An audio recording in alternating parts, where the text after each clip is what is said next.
Isang mapagpalang araw, mga kasawlo. Kumusta po kayo? Kumusta po ang lahat? Yes naman, pretty girls walk like this muna tayo. At ayan po, no, nabili na natin yung dapat nating bilhin kay Aling Puring.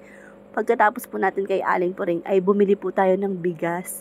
Dahil ilang linggo na po tayo, 2 linggo na po tayong walang bigas. Bumili-bili lang po tayo ng tigli 5 kilo. Yan po, sa Good Food Pampanga, sobrang mura po. At pagka-uwi po natin, pack post. Ganda-gandahan. Ay inuna ko na pong asikasuhin, nilinis ko na po yung ating lettuce. Bale, romaine lettuce po. Romaine lettuce po ba yung tawag dyan, yung pang salad po? Yan po muna yung nilagay natin sa ating Clubhouse sandwich. Mas masarap po yan mga kasawlo sa Clubhouse sandwich. Ayan no, lagi ko pong sinasabi, inuuna nating hugasan po yan para mapatiktikan pa natin. At wala pa man tayong nagagawa nasumpong na po ako ng gutom, kaya nagluto po muna ako ng isang hotdog at isang itlog. At kumain po muna ako dahil ayaw kong magbuset.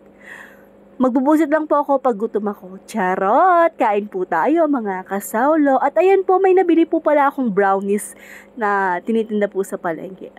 Back pose. Katapos po nating mag-almusal ay inaluto na po natin yung ulam natin for today's lunch. Paborito ni Raya Marie ang tinola. At saka nagsabaw po talaga ako kasi parang nadadry po yung mga lalamunan namin. Tsaka si Sao po, diba, nung nakaraan, masakit po yung pakiramdam niya, tapos ngayon po medyo bungad-bungad na pa po siya. At habang pinapakulan, smile. At habang pinapakulan po natin yung ating tinola, ay inasikasa ko naman po, ginayatan ko na po yung ating hotdog. Ginayatan ba or ginile? Ginile! Pak, smile. Tinderang to, no? Ano lang po ako, parang nilalaro ko lang po yung pagod natin, kaya nagpa-pack post po tayo. Despite of pagod po tayo, kailangan nating mag-chill. At ayan po, at ginayatan ko na rin po pala yung ating bell pepper. Naglalagay po tayo ng red bell pepper at saka kamatis. Nakalimutan ko pong sabihin, no Big Mac po pala at saka Clubhouse sandwich yung ating pa-order ngayon. Meron din po tayong combo ng half Clubhouse sandwich at half po ng ating no Big Mac. Bale, 100 pesos po yung combo natin. At ayan po, kahit anong klaseng gile, pwede na po yan. At ayan, naggisa na po ako. Naluto na po pala yung ating ulam. Gigisa din po natin yung ating kamatis na maigi. Kailangan lutong-luto po yan. Isabay din po natin yung ating red back post. Ganda-gandahan. Isabay din po natin yung ating red bell pepper sa paggisa para maluto po yan at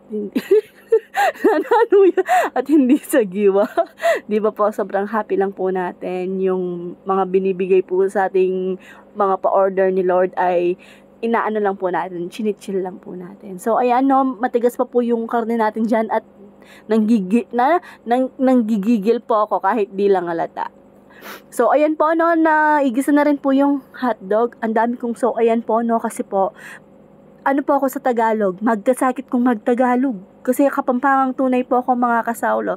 At ginagamit ko po palang spaghetti sauce ay Filipino style. Ayan, yung mga motor po. Pasensya na mga kasawlo. Gusto ko na pong, pag nag-voice over po ako, gusto ko lang po talaga tuloy-tuloy. Kaya hindi ko na po kinakat pag may mga dumadaan na motor. Anyways, nagisa na po natin yung ating pang no Big Mac red sauce. Ayan na po yung ating para sa Clubhouse sandwich naman po na palaman ay naano ko na rin po, nagawa ko na rin po. At pagkatapos po nun ay nagprito na ako ng scrambled egg, ham at bacon. Yun po ay pinapalaman din natin sa ating Clubhouse sandwich. Tapos meron siyang romaine lettuce at saka sliced cheese. Tsaka yung ginawa nating dressing po na color pusha pink po ba yun. So ay habang nagluluto din po tayo nagpiprito tayo ng bacon, ay naglaga na din po ako ng ating macaroni. Naprito ko na po yung hotdog. Naprito ko na po yung egg. Ay, ang bilis. Ayan, basta prito ko na po, tas naluto na yung macaroni. Ayan po, nag-a-assemble na ako ng ating pang Clubhouse sandwich para sa ating combo. Kasi pagkatapos po niyan, ay ikikling wrap ko pa po para hindi siya parang madry. Ayan po. natapos ko na din po pala yung mga solo orders natin. Tapos may nagpahabol pa po kanina na noong pag-uwi natin ng mga order. At ayan po, imimix ko na yung ating macaroni sa ating red sauce. Bale, yung macaroni po, uy, yung macaroni. Pasensya na po, no? Nagliligon po yung mga pusa dito. Ayan po. Bali, yung macaroni po natin ay 80% pa lang po na lulutuin yan. Tapos, isi-set aside muna natin palalamigin para mag-double size po siya. Tapos, saka po niya ihalo sa ating macaroni sauce na red sauce po or spaghetti sauce po. At ayan po, ganyan po pala yung combo natin. Bali, yung solo po na no bake mac ay 2 styro lang po yung nabenta natin. At 16 pieces naman po para sa ating combo na Clubhouse sandwich with no bake mac.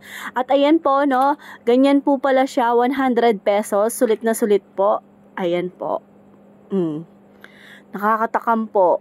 Pero sabi po ng mga customer po natin, honestly lang po. Honestly, ay mas gusto po nila yung bake mac. Kasi 'di ba po, 'yon pinapanang pa. Pinapain-in po. Ayan po yung mga pa-order natin, ang gaganda. Thank you po sa mga umorder. At iuna po nating di-deliver yung mga kapitbahay po natin. Kila Shine, kila Sirik, kila Bulan, ayan po, kila Joanne paring niya, sa mga pamangkin ko, kay Dang Mercy, ayan, shout out sa inyong lahat. Maraming salamat sa walang sawang pag-order nyo po. Sabi ni Yaya kanina, tita, alam mo, sinasabi ng mga customer mo, di ko po alam kung sino kasi di ko na tinanong kung sino po. Sabi niya, tita, kahit daw mahal yung sayo, masarap naman daw. Pero sa mga comments po sa YouTube, sa FB, sabi nila, ba't ang mura daw? Di ba tayo nalulugi sa delivery pa lang? Kahit isa lang po yung order nyo, mga kasawlo, i-deliver po namin yan. Free delivery dito po sa baryo namin. Pero outside po ay nag-charge na po kami kasi medyo ano na po yun wala na po siya sa puhunan. Pero sa mga ano po, sa ating mga comments, sabi nila, hindi ka ba nalulugi sa delivery charge? Kasi po kami kahit tubong Chinese po, kahit konti lang po, basta marami yung benta, okay na po kami doon. Kahit nakakapagod po yung pagluluto, pagdi-deliver, pamamalengke, okay lang po. Basta mairaos lang po yung isang araw natin. Tsaka, iniiba-iba din po pala natin yung mga kasawlo yung combo natin para hindi po magsawa yung mga customers natin. Lalo na po kung magbebenta kayo dito sa Pampanga, kailangan po yung lasa kahit hindi tayo charot, huwag ko na sabihin.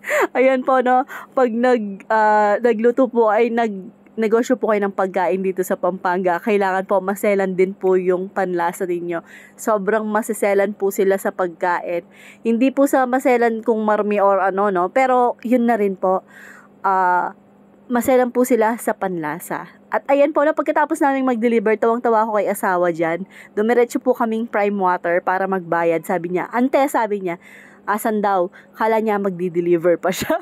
So, ayan po pala yung ginawa natin na last pa-order. Hanggang dito na lang po. God bless us all po. Bye!